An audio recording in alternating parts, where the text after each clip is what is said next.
Bonjour, bonsoir à tous, tout dépend de l'heure à laquelle vous nous suivez.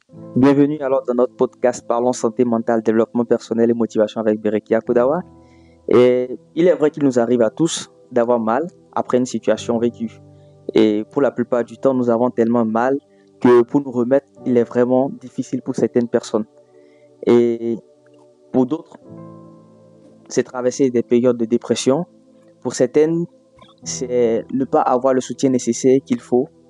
Mais aujourd'hui, je tiens à vous dire que vous êtes au bon endroit. Nous sommes réunis aujourd'hui pour déconstruire tout ce qui est tabou autour de la santé mentale. Et c'est d'ailleurs dans ce sens que nous recevons aujourd'hui un invité qui partagera avec nous des expériences de sa vie et qui, j'espère, seront très bénéfiques pour chacun de nous.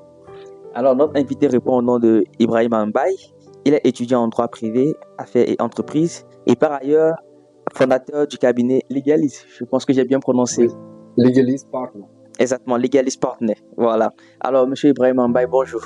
Bonjour, avant de commencer, vraiment, je tiens à exprimer toute ma gratitude envers Monsieur Koutawa. Pourquoi? Parce que ce podcast, au-delà de son riche contenu, joue un rôle essentiel en éclairant les sujets qui nous touchent tous et en inspirant une génération entière. Euh, Vous êtes l'exemple que vraiment les mots MOTS peuvent soigner les mots MAUX. Et vraiment, je vous encourage dans cette lancée. Vous ne pouvez pas imaginer l'impact positif que vous avez sur vos auditeurs. Et chaque épisode est une preuve que le partage d'idées peut transformer des vies. Alors merci de continuer à nous ouvrir cette fenêtre pour sur le savoir et l'espoir. Et surtout, ne vous arrêtez pas. Vos mots, vos idées et votre vision changent les choses. Bravo et encore merci pour cette belle initiative. Ok, merci beaucoup Ibrahim pour ces encouragements qui sont très importants également. Et pour le podcast d'aujourd'hui, nous allons procéder comme suit. Nous aurons des questions et je vous les poserai et à chacune des questions, vous apporterez des réponses. Voilà. Alors, la première question est celle-ci. Qu'est-ce qui vous a amené à vous intéresser à la santé mentale, monsieur Mbaye? Voilà, merci. Je crois que l'intérêt pour la santé mentale naît souvent de l'expérience personnelle ou de l'observation attentive de la souffrance humaine. Pour ma part, c'est le constat que derrière chaque sourire ou façade se cache en réalité un univers complexe de pensée, de lutte et de rêve.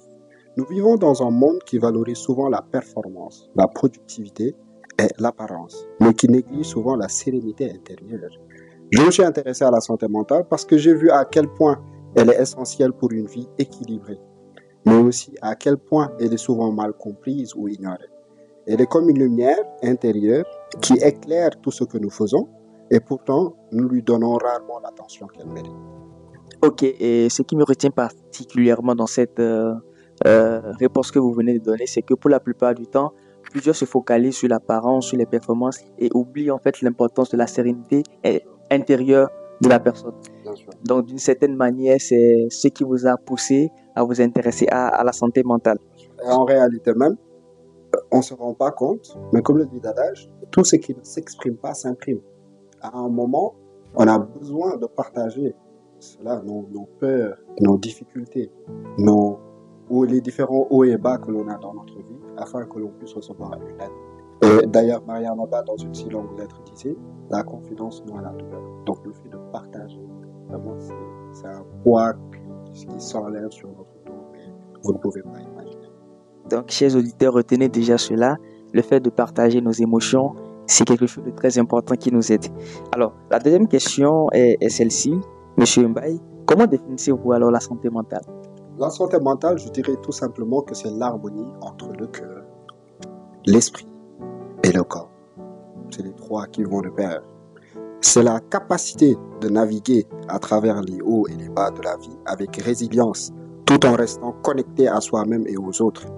Ce n'est pas simplement l'absence de troubles ou de souffrance, parce que c'est impossible, mais plutôt un état de bien-être où nous pouvons penser clairement, ressentir profondément et agir en alignement avec nos valeurs. Elle englobe notre capacité à trouver du sens, à construire des relations authentiques et à nous relever lorsque nous tombons. Et pour illustrer cela, je dirais tout simplement que la santé mentale, en réalité, c'est comme un jardin d'intérieur. Elle nécessite attention, soin et patience pour fleurir. Oui, apparemment, monsieur Imam, vous y connaissez vraiment en santé mentale, ce qui est très important. Je pense que nos auditeurs sont en train d'être, je dirais, richement bénis par ces propos. Et nous allons progressivement aller alors vers la troisième question, qui est celle-ci. Selon vous, quels sont les plus grands défis en matière de santé mentale? Alors, les défis en santé mentale sont nombreux, déjà, mais le plus grand nombre reste peut-être la stigmatisation. Trop souvent, les gens qui souffrent se sentent obligés de cacher leur lutte par peur d'être jugés ou rejetés. Parce que comme on dit au Sénégal, bien il y a faible alors que ce n'est pas du tout le cas. Ensuite, il y a le manque d'accès, peut-être je dirais, aux ressources et à l'éducation. Beaucoup ignorent comment reconnaître les signes d'un trouble ou à qui s'adresser pour obtenir de l'aide. Et enfin, je dirais que c'est d'ailleurs le point le plus important, vu le monde dans lequel nous vivons, tout semble aller vite. Et le défi, là, est de ralentir, d'écouter notre intérieur et de reconnaître que le succès n'a pas de valeur si l'âme est épuisée. Le succès n'a pas de valeur si l'âme est épuisée. Vraiment lourd de sens. Et plus particulièrement parlant de la stigmatisation, je crois également que c'est un truc qu'il faudrait vraiment déconstruire parce que nos parents aujourd'hui se disent que nous avons grandi dans une société traditionnellement africaine et qu'il y a certaines choses vraiment que nous ignorons. Et comme vous l'avez tantôt dit, aujourd'hui le monde va très vite, nous sommes dans un monde de globalisation et il est important de reconsidérer les choses. D'accord, là nous allons vers la cinquième question. Qui est celle-ci. Avez-vous déjà traversé une période où votre bien-être a reçu un coup? Oui, je dirais comme pratiquement tout le monde. J'ai traversé des périodes de turbulence où mon bien-être mental était mis à rude épreuve. Il y a des moments où je me sentais submergé, où l'avenir semblait incertain et les doutes pesaient lourdement. Ce que j'ai appris, c'est que ces moments ne définissent pas qui nous sommes en réalité.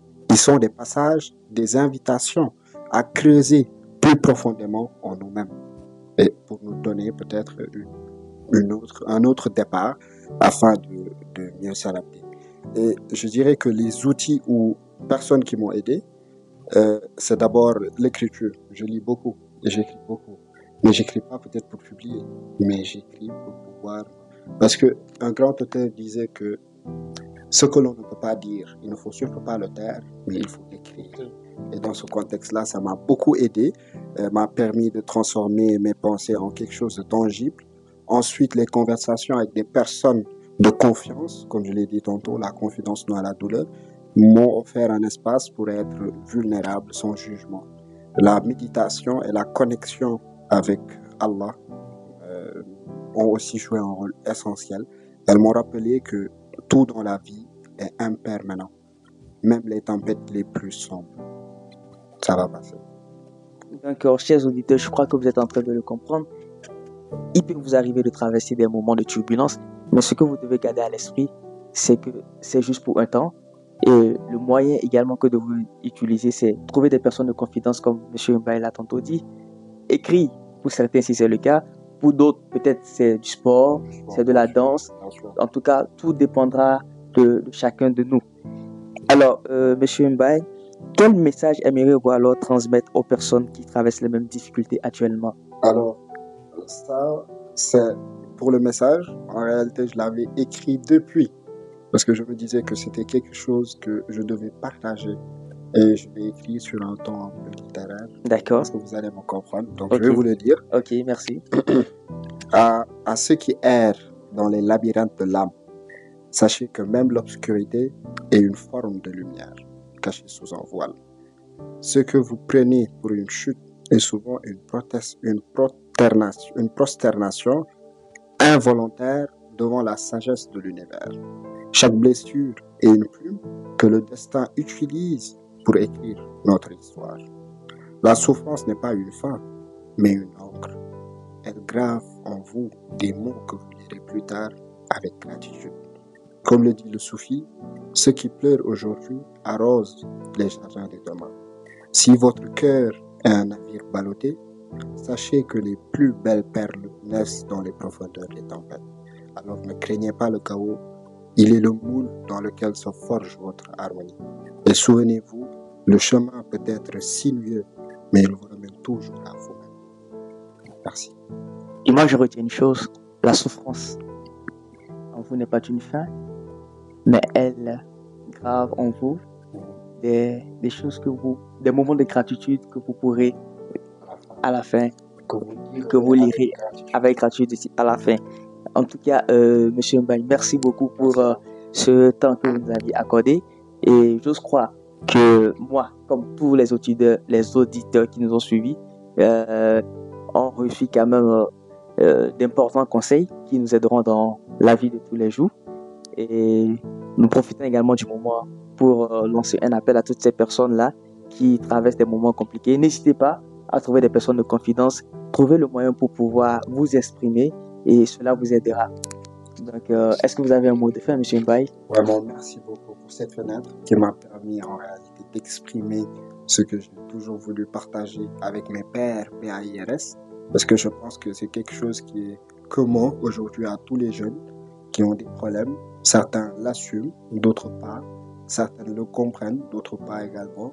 Mais comme je le dis, la confidence noie la douleur, donc prenez le temps de discuter.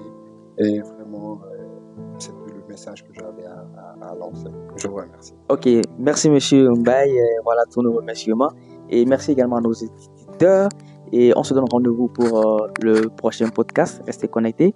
Et surtout, si vous avez des questions, vous pouvez nous contacter au 77 860 79 17 et vous abonner également à nos différentes chaînes TikTok, BKM, Instagram et YouTube, Berekia Kudawa. À bientôt.